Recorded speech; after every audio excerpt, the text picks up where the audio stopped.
So ito yung ating bender, in-upgrade na natin, ginawa na natin ball bearing mga idol.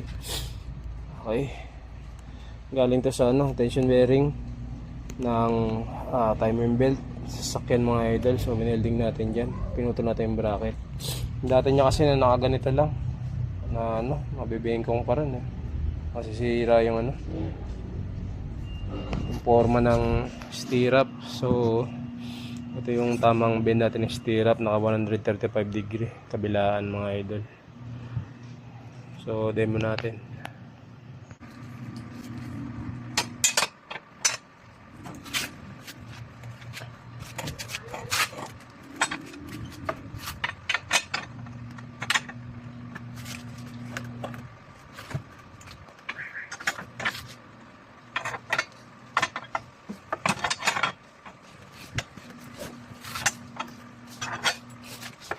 Mo.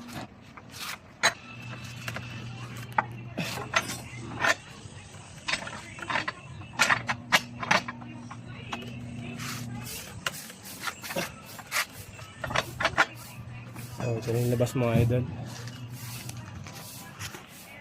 Okay. So, yun. Maganda yung pinalabasan niya mga idol. Pag ball bearing, talagang yung angle niya nasa tama. Okay. So, yan lang.